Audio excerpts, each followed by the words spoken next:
Kisah ini dimulai dari rasa penasaran. Nama saya Budi, umur 27 tahun, dan telinga saya gatal mendengar gosip tentang Desa Sukamukti atau yang lebih dikenal sebagai Kampung Janda. Katanya, desa terpencil itu isinya janda-janda muda, cantik, dan mandiri. Awalnya, saya skeptis. Mana mungkin ada tempat seperti itu? Saya nekat datang ke sana. Niatnya cuma mau membuktikan kalau itu semua cuma legenda konyol. Tapi, baru saja kaki saya menginjak tanah desa itu, saya langsung sadar. Ini bukan desa biasa. Suasana desa ini beda. Udaranya segar, tapi ada aura misterius yang bikin bulu kuduk berdiri. Seorang tetua desa yang bijaksana menyambut saya dengan senyum ramah. Dia cerita, kalau rumor itu nggak sepenuhnya salah. Hampir separuh perempuan di sini memang janda, tapi bukan karena kutukan atau hal mistis, melainkan takdir hidup. Dan yang bikin saya kaget, beliau bilang, para janda di sini nggak butuh harta, mereka cuma butuh pendamping hidup yang tulus dan serius. Bahkan, katanya, kalau ada pria lajang yang berani tinggal di sini, kemungkinan besar bakal diambil jati suami. Wah, dengar itu rasanya kayak masuk ke sarang singa betina yang kelaparan. Niat awal yang cuma mau iseng, mendadak jadi petualangan yang menegangkan. Lalu saya bertemu dia, Rani.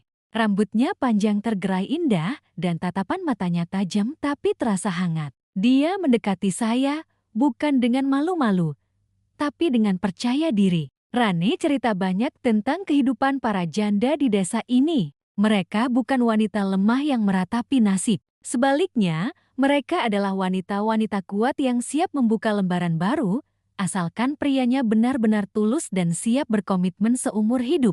Setiap kata yang keluar dari mulut Rani seolah meruntuhkan tembok skeptis di hati saya. Keraguan saya perlahan-lahan berubah jadi rasa penasaran, lalu jadi ketertarikan. Dan ternyata, Rani bukan satu-satunya. Tak lama kemudian, saya berkenalan dengan Sinta, seorang wanita dengan tutur kata yang sangat lembut dan senyum yang menenangkan. Lalu ada Wati, yang pembawaannya tenang dan misterius, seolah menyimpan kedamaian di dalam dirinya.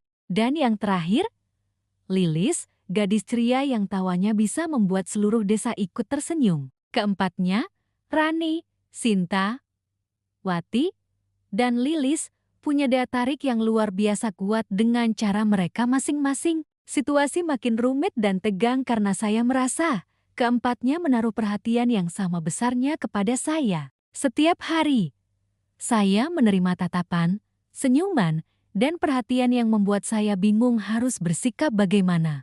Ketegangan di desa ini akhirnya mencapai puncaknya. Suatu malam, saya diundang untuk menghadiri pertemuan adat desa. Saya duduk di tengah-tengah balai desa, dikelilingi oleh seluruh warga. Jantung saya berdebar kencang, rasanya seperti mau copot. Suasana hening seketika. Lalu, satu persatu, mereka maju. Dimulai dari Rani, lalu Sinta, Wati, dan terakhir Lilis.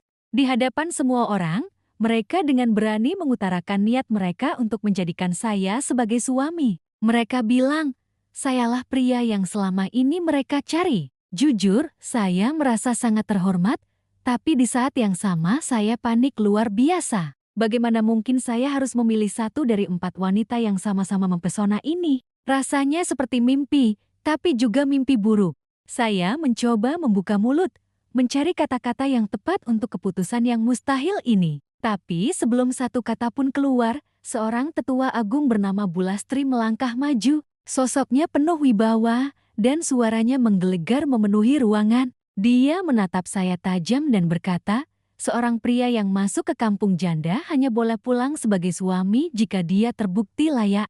Budi, takdirmu belum ditentukan oleh pilihanmu, tapi oleh pembuktian dirimu. Kau harus menjalani ujian kampung janda di hutan bambu. Seluruh desa hening, semua mata tertuju pada saya. Ujian, hutan bambu, ini lebih gila dari yang saya bayangkan. Bulastri menjelaskan, ujian itu ada 3 tahap. Pertama, saya harus menghadapi ketakutan terdalam saya sendirian di tengah hutan. Kedua, saya harus melakukan sebuah tindakan kebaikan yang tulus, tanpa pamrih atau mengharapkan imbalan apapun. Dan yang paling penting, Ujian terakhir adalah membuat pilihan dengan hati nurani, bukan dengan nafsu atau logika semata. Dengan berat hati tapi penuh tekad, saya melangkah masuk ke hutan bambu yang gelap dan sunyi. Saya berjalan sendirian, menghadapi bayangan-bayangan masa lalu dan ketakutan saya.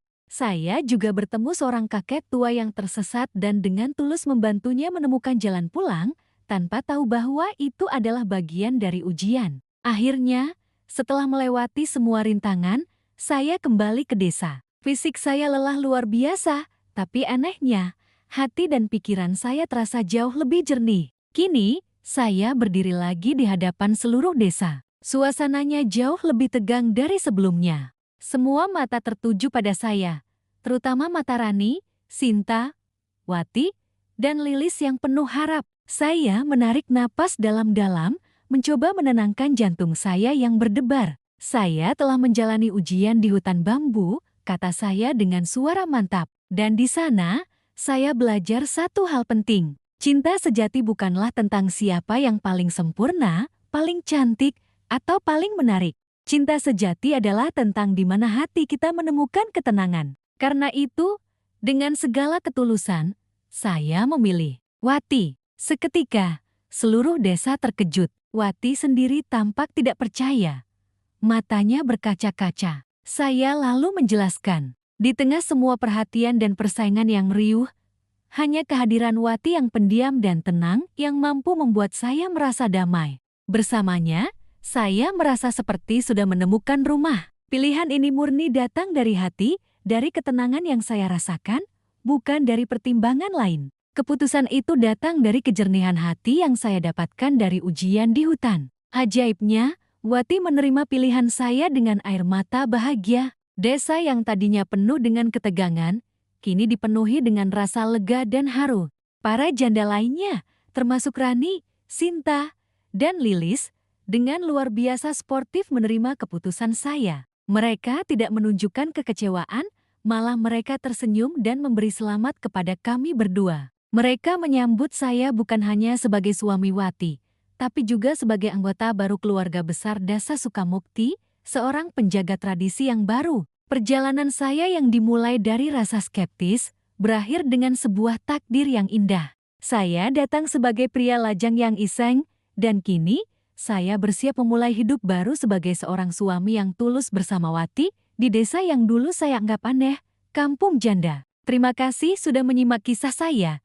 Jangan lupa untuk subscribe ya.